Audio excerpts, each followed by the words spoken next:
What a great day, huh? I mean, this has been really, really exciting. I'm going to be a very austere speaker today, so no slides from me, and probably one of the shortest talks, so you'll be relieved to hear. Yes, as Chris says, I work on water.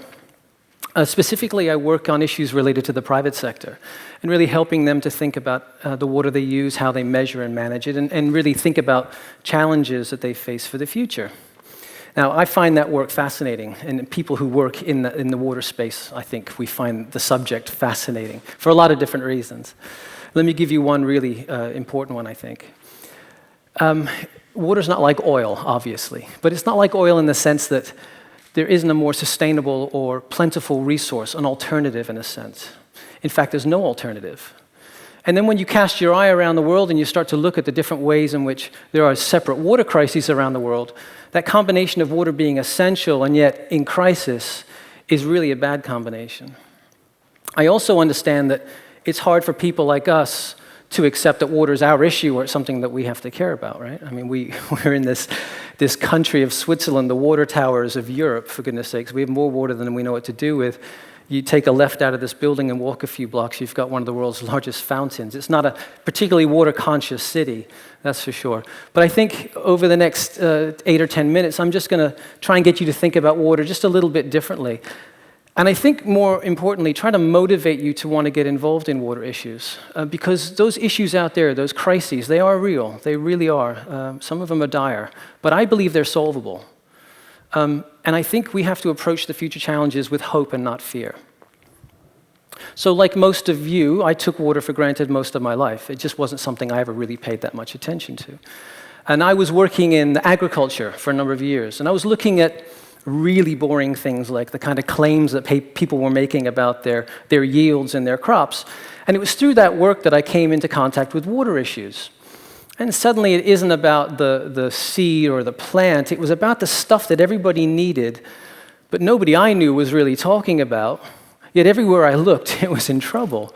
And when you have that aha moment, when you realize that the mismanagement of the essential ingredient of life is actually in peril, you just kind of want to run around like an evangelical person and shake people and sort of say, come on, this is serious, you know? So you go on your own journey, and I certainly went on my own journey to really try and understand water and understand its complexity. And it is a very, very complex resource. And along that journey, I've had to question and challenge every assumption I had when I started.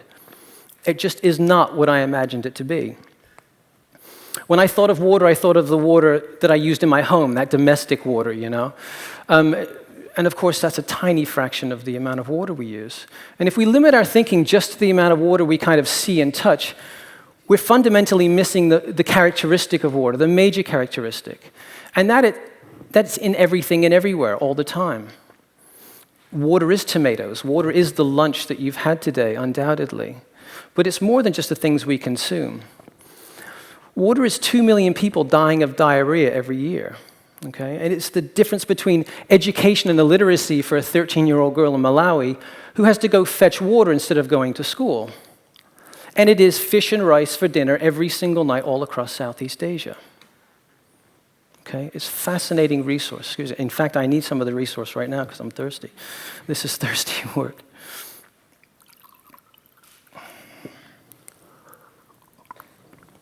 Excuse me. What I really learned was this. That when water's not prioritized, when it's not managed very well, when we don't think about it, economies get hammered. They really get hammered. And much worse than that, human potential is squandered. And I think that's the only real word to use here. We really squander so much human potential. And I think that the diversity of life is really diminished as a consequence. Excuse me, I really am thirsty.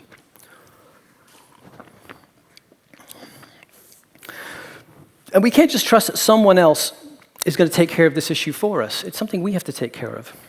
Because who would that person be? Let's think for a second about the way in which water is used within society. We need water for domestic uses, of course. We need water to take our waste away and to clean that waste. We need water for agriculture, and I think you've learned today that agriculture consumes most of the water we use on the planet.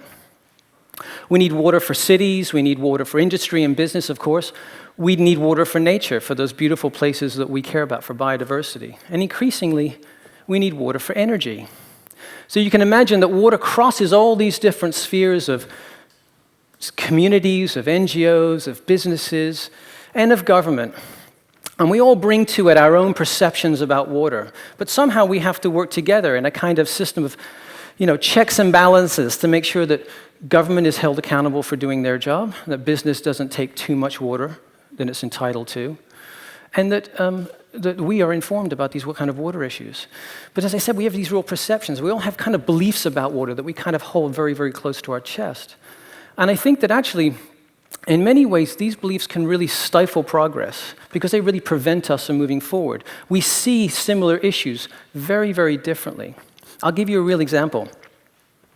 Last year, the United Nations declared water a human right. I agree, okay? But as soon as I heard that, I started to think, government already does a pretty poor job of delivering development. What does it mean to say people have a human right to water? Who delivers and fulfills that right, okay? Who builds the infrastructure for that? Who protects the watershed and monitors the groundwater? Who finances all of this? And who allocates the water? And how much do I get? Right? And if I want more, do I pay for it, or do I get it for free? Because a lot of people believe that water should be free. And imagine you're in a place where there's only so much water, there's only so much to go around. And if I want more, who decides who gets what? Who really makes that call? And I think it's really, really important for us to understand these issues and really start to connect these issues. Because they're not just theoretical questions. They are real issues that people must manage with all the time.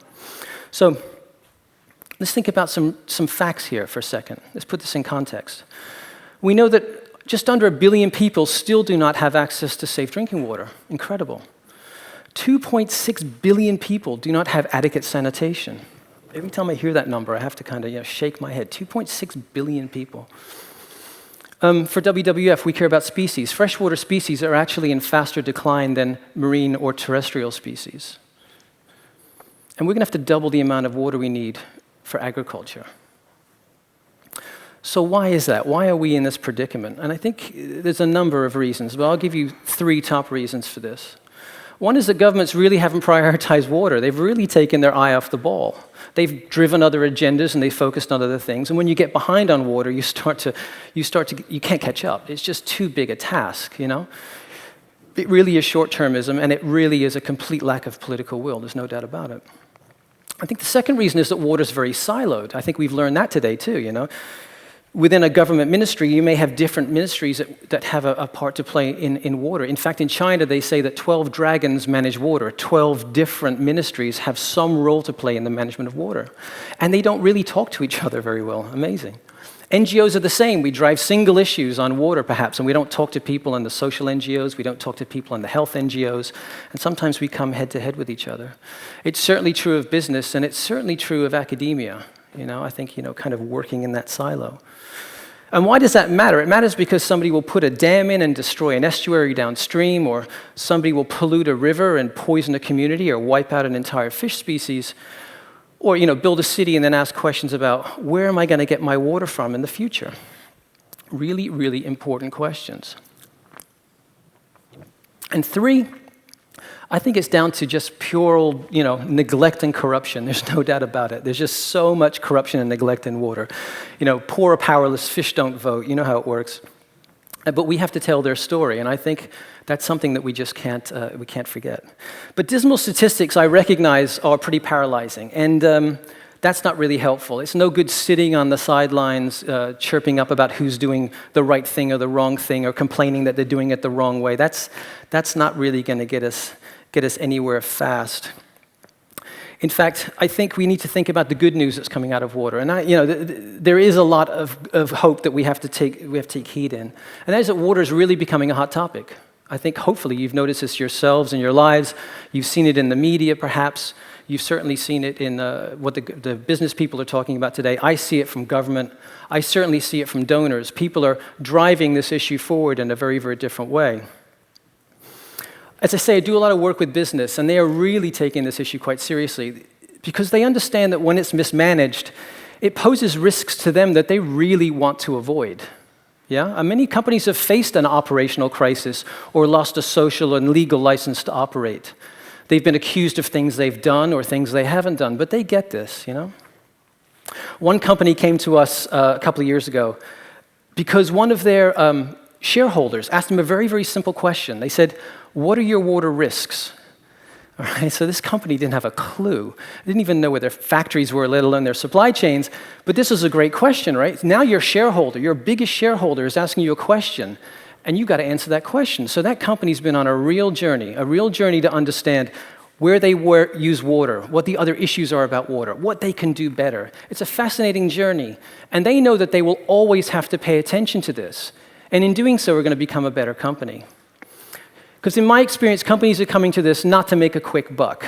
They're just not going to sit and watch something fester for 10 or 20 years before they do something about it. It's just not a very, very good business model. Yet I recognize that people get really jumpy when they start to hear that businesses are getting involved in things like water. It really makes people quite nervous. But actually, if you're willing to turn down the rhetoric, if we're willing to kind of come around the table, I've seen real progress when people are willing to challenge each other's ideas and really, really think about how we can drive this issue forward. And what about us? People, consumers, citizens, water can seem pretty disempowering sometimes. These issues can seem far away and not our issue. And I want to change that perception. I think we have a lot of power in this discussion. I really, really do. I think, obviously, we should take full accountability for the water we use, particularly if we are in times of the year or in places where water is under pressure. But we should really think about the water we use. It really does make a difference. I suggest showering with a friend. That's a good strategy. One planet love, we call it, I think. But it's not as simple as putting a label on a product. We're not going to solve the world's crises by putting labels on products and making you decide what you want to buy. It's not going to get us there. Not at all. Excuse me. It is thirsty work up here. I think this light is... It's going to come down to you being informed. And really be informed about your choices, about the things you choose to buy and do in your life. But really making sure that when you're informed, that you inform those people you care about. You inform those politicians. Let them know what you think. And if you're worried about the brands you buy, then go ask some questions. And if you don't like what you hear, and you might not, channel that anxiety. Let them know. Tell them what you think. And we invest in companies. We own companies, for goodness sakes. Go tell them. Tell me what your water risks are. Tell me how much water you use. I think more importantly, tell me what you're doing about water. That's a really great question. And far from kind of sending these companies onto sort of a needless kind of exercise of finding out information, you're going to ensure a better company for the future, one with less environmental impact, one with lower risk, okay? As Mike has shown you, one that can compete in the future. You have that power to do that. So water's not so boring after all, I hope, you think. And I hope I can be part of this continuing circle of people who are willing to challenge each other and try and solve these issues, and not assume that someone else, somewhere else, is going to take care of that for us. To you, I say, really, you have a lot more power. Just by keeping water on the agenda of the people you buy from, vote for, and invest in is a really big push for humanity. It really, really does matter. A couple of years ago, I was walking down the street with a buddy of mine, a guy from WWF in London, and we were just talking about stuff. And he said, "Did you hear the news on the story in the news yesterday?" And I said, "No, what do you mean?" He said, NASA shot a rocket into the moon. Did you guys hear that? You remember this story where NASA shot a rocket in the moon to look for water? He said, "Yeah, they went to look for water, and they found some, so there must be life there." And it really kind of struck me because, he wasn't asking me this because I'm a guy who knows a few things about water. He was asking me because he knows in his bones that where there's water, there's life. And I found that fascinating. It's somehow a lesson that we were all taught somewhere along the line. And I don't know about you, I forgot most of the lessons I was taught in my life, but I never forgot that one. And seemingly none of us did. We all know that water is the stuff of life. We just need to be reminded of it more often. So there's a lot we can dispute and argue over in water. There's no doubt about it. We're not going to all hold hands and sing Kumbaya and just agree on everything. There's going to be some problems along the way. But I think we have to work together to solve these crises and really feel empowered by this. Don't feel disempowered by water issues. Because I think there's just a real simple truth when it comes to water. It's, in essence, the currency that really counts far too much for us to spend poorly. Thanks so much.